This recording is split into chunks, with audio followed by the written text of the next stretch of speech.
Assalamualaikum warahmatullahi wabarakatuh. Hai teman-teman, perkenalkan nama saya Fadila Nuroma dengan NIM 2021111106. Di video kali ini, saya akan menjelaskan tentang profil investasi di Indonesia.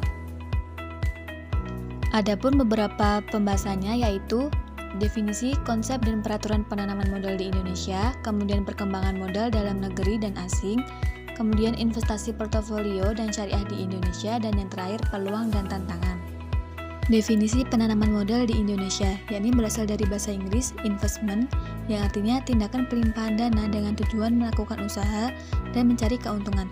Hal ini dapat dilakukan oleh entitas individu atau badan usaha dari dalam negeri maupun luar negeri. Adapun konsepnya, hal ini dilakukan tidak lain sebagai upaya untuk meningkatkan pertumbuhan ekonomi dan perkembangan penanaman modal di Indonesia dengan tetap memperhatikan kepentingan ekonomi nasional. Peraturan hukum tentang penanaman modal di Indonesia telah dilakukan sejak tahun 1967.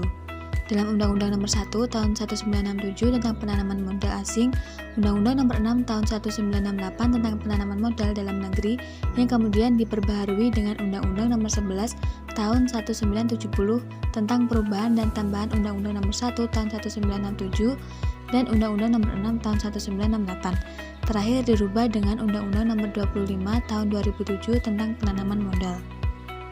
Selain undang-undang penanaman modal, pemerintah juga mengeluarkan berbagai kebijakan yang bertujuan memberikan kemudahan bagi para penanam modal untuk berinvestasi di dalam negeri. Berbagai kebijakan atau aturan yang dikeluarkan yakni Keputusan Presiden Nomor 15 Tahun 1998 tentang tata cara penanaman modal. Yang kedua, Instruksi Presiden Nomor 22 Tahun 1998 tentang penghapusan memiliki rekomendasi instansi teknis dalam permohonan persetujuan penanaman modal. Selain itu, ada berbagai peraturan pemerintah yang mengatur tentang berbagai kebijakan perpajakan yang bermanfaat memberikan insentif dalam bidang perpajakan bagi penanaman modal dan investasi asing (PMA) di Indonesia. Walaupun keberadaan penanaman modal di Indonesia secara konkret baru ada sejak Indonesia memiliki payung hukum penanaman modal, baik PMA maupun PMDN, yaitu UU Nomor 78 Tahun 58 yang kemudian diganti dengan diterbitkannya UU Nomor 1 Tahun 67 tentang penanaman modal asing dan UU Nomor 6 Tahun 68 tentang penanaman modal dalam negeri. Namun, berkembangnya penanaman modal itu sendiri di Indonesia sebenarnya telah ada dan berkembang jauh lebih itu, di mana keberadaan penanaman modal tersebut telah ada sejak zaman kolonial. Saat itu Indonesia cukup lama berada dalam penguasaan penjajah.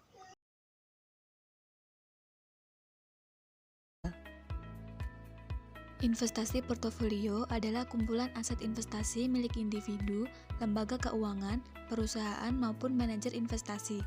Isi dari portofolio ini diantaranya susunan saham, obligasi, reksadana, uang tunai atau komoditas milik investor. Adapun aset yang tersimpan di dalamnya dapat berupa real estate, karya seni, perhiasan maupun bentuk penanaman modal lain yang bisa mendatangkan keuntungan di masa mendatang. Investasi berbasis syariah merupakan penanaman modal masyarakat dengan tujuan untuk mendapatkan keuntungan sesuai dengan prinsip dan hukum Islam. Prinsip hukum syariah dan operasional investasi berbasis syariah dinaungi oleh MUI dan Fatwa DSN. Adapun beberapa contoh produk investasi syariah, yakni 1. Efek syariah berupa saham.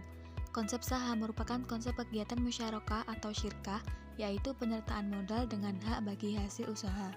Yang kedua, suku. Suku adalah efek syariah berupa sertifikat atau bukti kepemilikan yang bernilai sama dan mewakili bagian yang tidak terpisahkan atau tidak terbagi atas aset yang mendasarinya.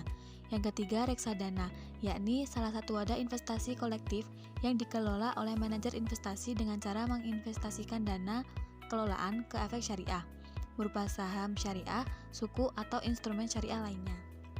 Adapun kelebihan dari investasi syariah ini, yakni 1. Bebas dari maisir atau judi, horor, ketidakjelasan, riba atau bunga, dan batil.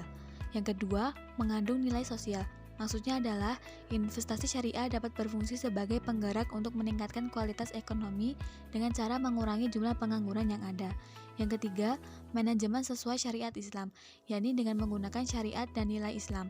Seluruh kegiatan investasi syariah mengedepankan prinsip amanah atau kepercayaan. Dan yang keempat, halal, karena semua prosesnya selalu menghindari hal-hal buruk seperti penipuan, pemerasan, hingga manipulasi karena tentu Islam tegas melarang hal itu. Bab yang selanjutnya adalah peluang. Adapun faktor positif di tahun 2023 adalah indikator ekonomi yang solid yang dilihat dari belanja rumah tangga masyarakat Indonesia. Cukup stabil serta indikator stabilitas konsumsi diikuti dengan peningkatan tingkat upah pekerja. Kemudian yang selanjutnya adalah tantangan. Tantangan pertama menyangkut resiko resesi global. Situasi tersebut membuat otoritas moneter di sejumlah negara mengambil kebijakan moneter ketat. Bank Sentral Global memutuskan untuk memperketat kebijakan melalui tapering off dan menaikkan suku bunga sebagai implikasi lonjakan inflasi dari pemulihan ekonomi. Tantangan selanjutnya yakni krisis energi yang disebabkan oleh pasokan energi yang langka, tingginya permintaan, dan ketidakpastian global juga berpotensi menyebabkan gangguan pada rantai pasok. Nah, mungkin hanya itu saja yang dapat saya sampaikan mengenai profil investasi di Indonesia. Cukup sekian dari saya. Wassalamualaikum warahmatullahi wabarakatuh.